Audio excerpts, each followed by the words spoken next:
चलिए हेडिंग डालेंगे नीति निर्देशक तत्व। बोल रहे हैं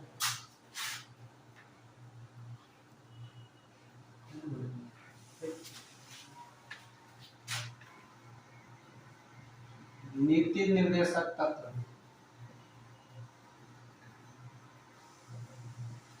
इसी को शॉर्टकट में बोलते हैं DPSP। ठीक है, नीति निर्देशक तत्व।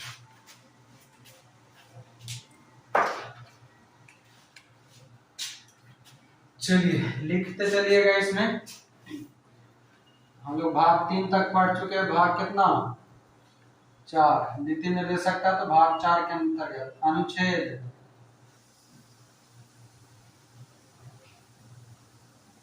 36 से 51। कोई विदेशी स्रोत भी है नीति निर्देशक तत्व का? विदेशी स्रोत आयरलैंड, इतना सबको पता है ना? संविधान के भाग 4 में वर्णित है। अनुच्छेद 36 से 51 कहता है कि नीति निर्देशक तत्व है और विदेशी स्रोत जो है आयरलैंड से लिया गया है। और देखिए अब समझते हैं आखिर ये नीति निर्देशक तत्व होता क्या है। कुछ छूट रहा है इसमें लिखा हुआ छोटा नीति निर्देशक तत्व। ठीक है, नीति निर्देशक तत्व। नीति निर्देशक तत्व का मतलब होता है राज्य के अंतर्गत डिपेंड करेगा, यानी कि कोई भी राज्य यानी कि देश या राज्य वो अपने नहीं, अभी सुनिएगा।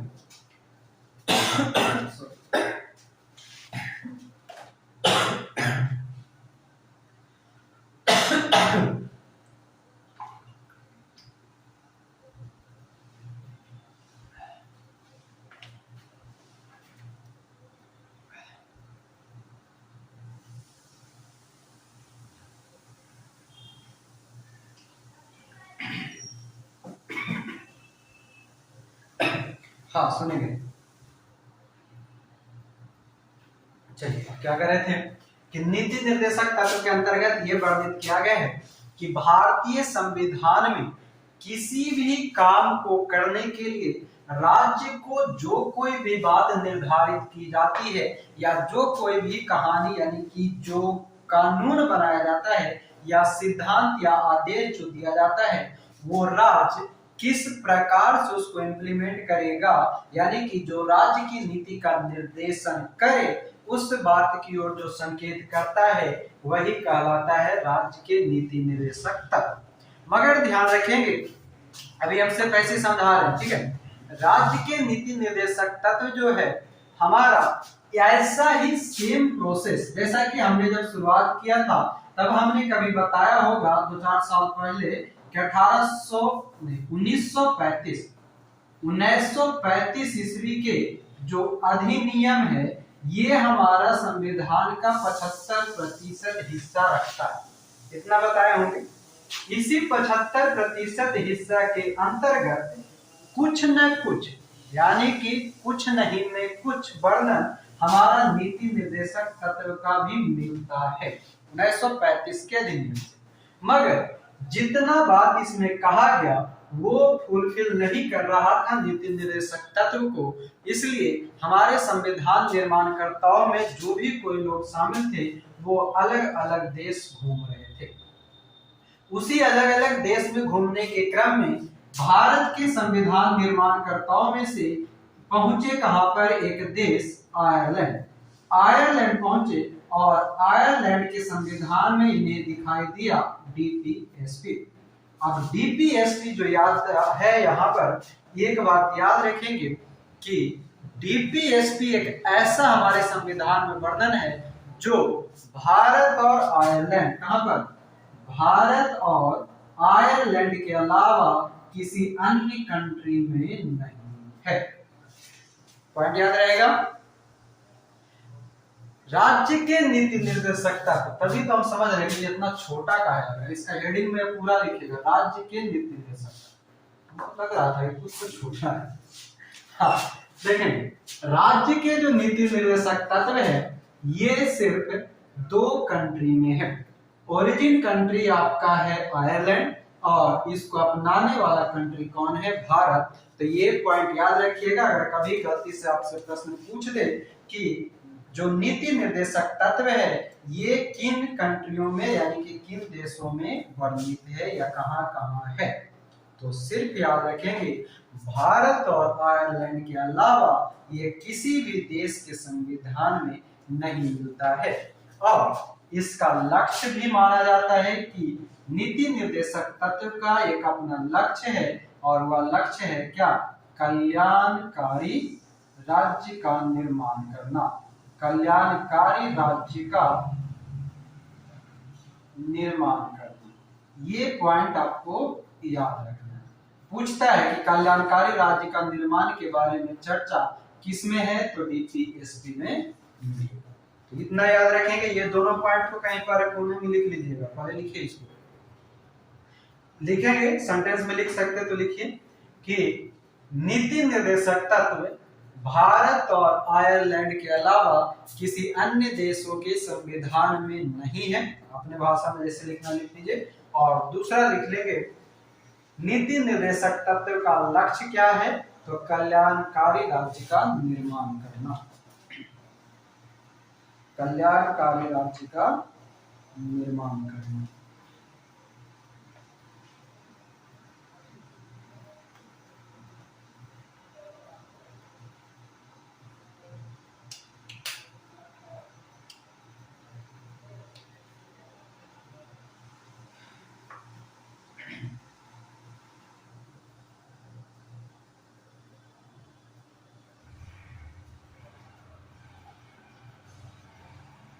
हो गया?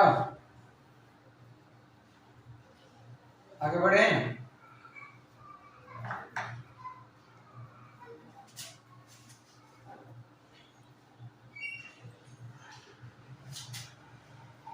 लक्ष्य कल्याणकारी राज्य का निर्माण करना।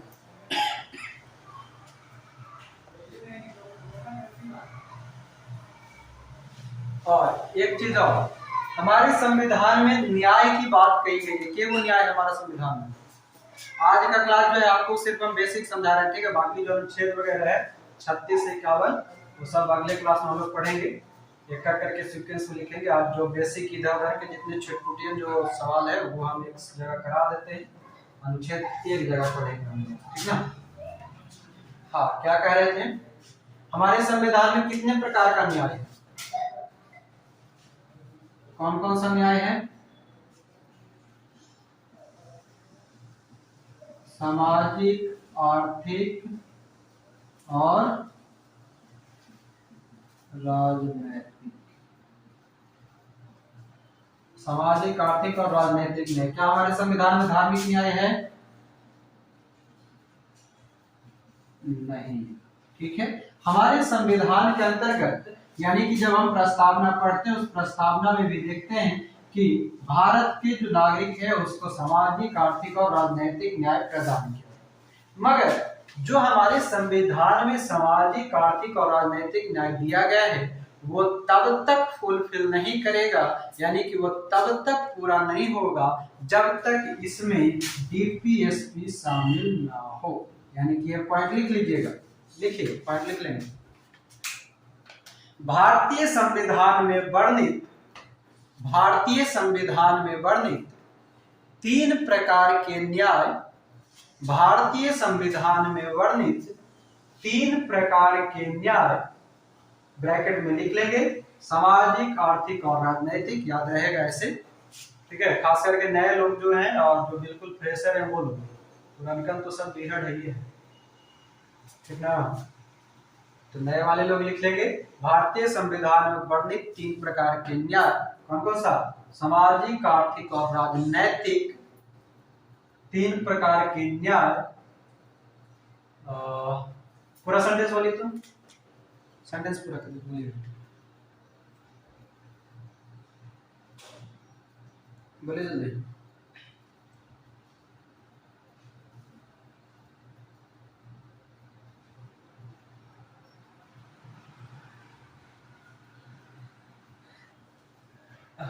हाँ, तीन प्रकार के न्याय के आदर्शों का, आगे लिखिएगा, तीन प्रकार के न्याय के आदर्शों का क्रियान्वयन 3 प्रकार के आदर्शों का कार्यान्वयन 3 प्रकार मतलब आदर्शों का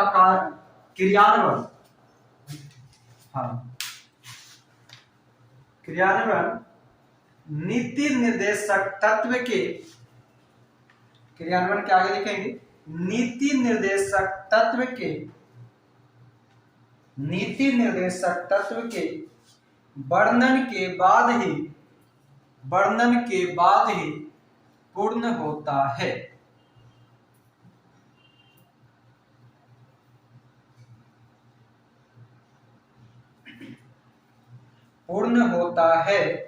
आगे लिखेंगे तथा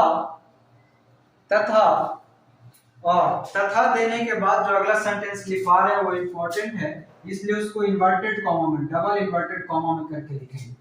इन्वर्टेड कॉमा समझते हैं ना, जैसे ऊपर से 6 लिखा रहता है इसे ठीक ना, तो इन्वर्टेड कॉमा के अंदर लिखेंगे तथा तथा उसके बाद इन्वर्टेड कॉमा देंगे और लिखेंगे देश में वास्तविक रूप से सामाजिक और आर्थिक प्रजातंत्र की स्थापना करना। देश में सामाजिक और आर्थिक रूप से मतलब देश में वास्तविक रूप से सामाजिक और आर्थिक प्रजातंत्र को स्थापित करना है, और इन्वर्टेड कॉमा बंद कर लेंगे। देश में वास्तविक रूप में सामाजिक और आर्थिक प्रजातंत्र को स्थापित करना है, और इन्वर्टेड कॉमा बंद कर लेंगे। और ये आपका पूछा हुआ प्रश्न है, ठीक है। आपसे प्रश्न पूछेगा कि देश में वास्तविक रूप से सामाजिक और आर्थिक प्रजातंत्र की स्थापना का वर्णन कौन करता है? कौन करेगा?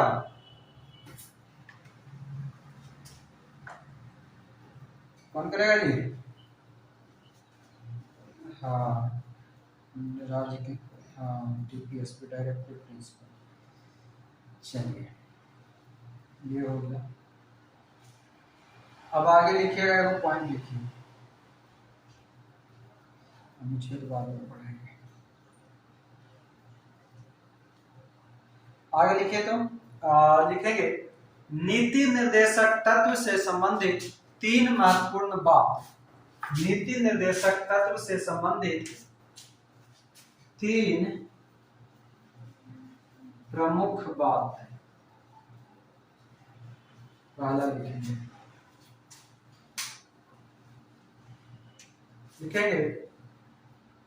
नीति निर्देशक तत्वों से प्रमुख बात लिखेंगे नीति निर्देशक तत्व को न्यायालय में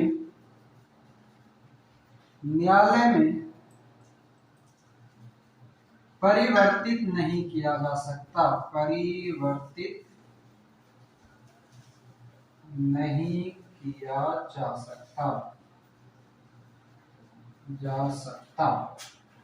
डीपीएसपी को मतलब नीति निर्देशक तत्व को न्यायालय में परिवर्तित नहीं किया जा सकता। अतः इसी में जोड़िएगा, अतः इसे वैधानिक शक्ति प्राप्त नहीं है। अतः इसे वैधानिक शक्ति प्राप्त नहीं है।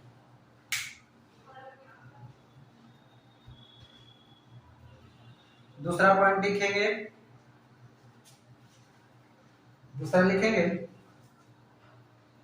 नीति निर्देशक तत्व का, दूसरा लिखेंगे, लिख रहा है यहाँ पे,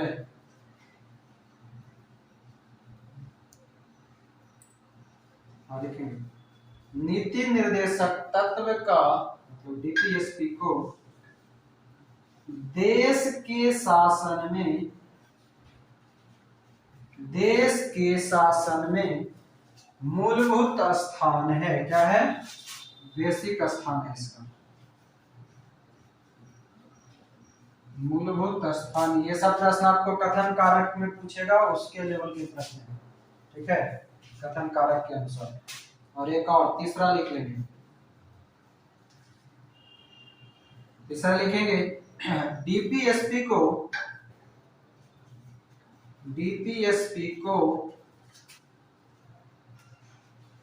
कानून बनाते समय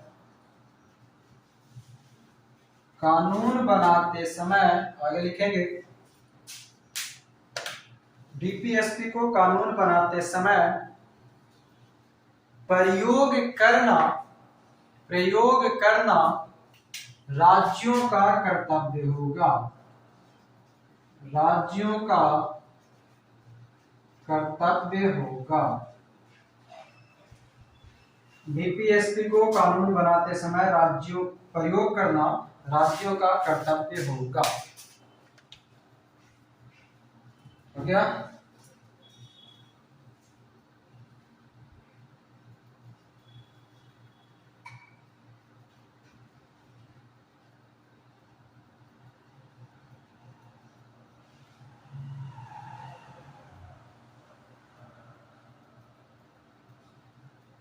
चलिए अब अगला लिखेंगे एक और पॉइंट, मतलब इसका नहीं, अब स्टार मार्क दे करके लिखिएगा। एगो लिखेंगे नीति निर्देशक तत्व को बाध्य योगी, मतलब लिखवाए हैं क्या अभी?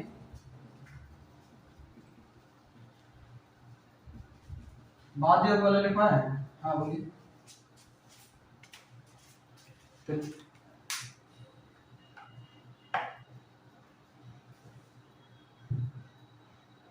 चलिए तो इसको लिख लीजिएगा, डीपीएसपी को बाध्य योग नहीं बनाया गया है, मतलब इन्फोर्सेबल नहीं है।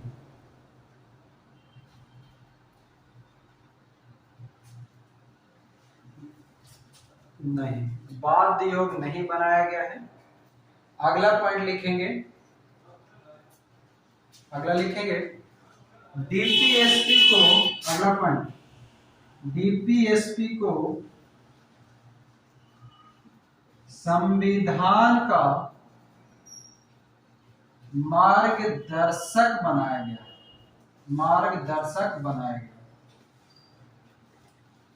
इसको लागू करना जोर जबरदस्ती नहीं।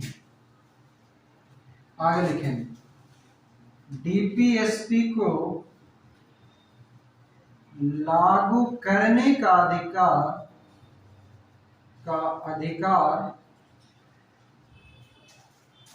राज्यों पर छोड़ दिया गया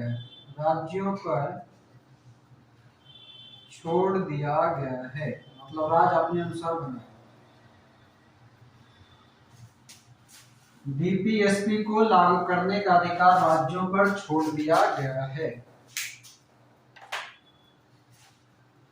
और राज्य को पता है काम कैसे चालू करना है, वो राज्य समझेगा, उसके ऊपर कोई जोर जबरदस्ती नहीं।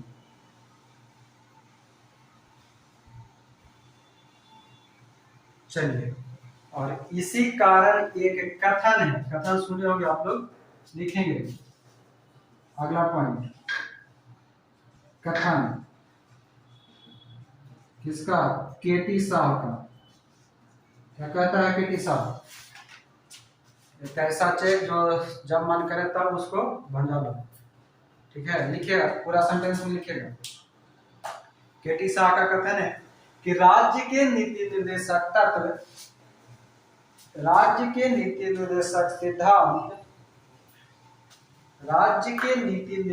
सिद्धांत एक ऐसा चेक है जिसे बैंक के सुविधानुसार अदा की जा सकती है। बैंक के सुविधानुसार अदा की जा सकती है।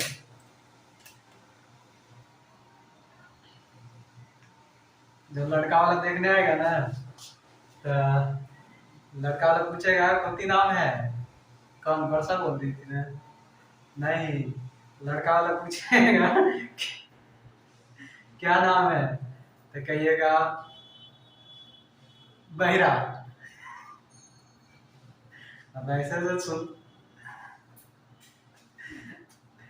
हाँ, अब फिर लड़का वाला पूछेगा ना कि कुछ बोलती हो, जब पूछेगा कुछ बोलती हो,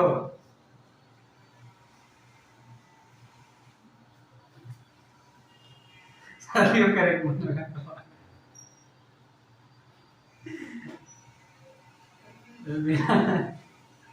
अगर वो सुना काम चले ना,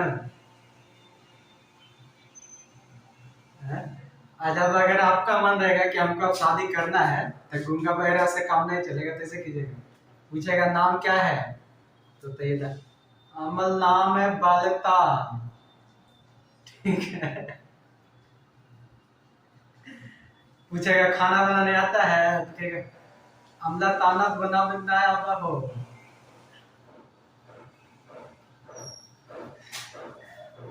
कहेंगे कहती है शादी नहीं करेगी, शादी तो आएगा दौड़ते करें, बाकी जो कर रहे हैं उस पर ध्यान दे लीजिए तब।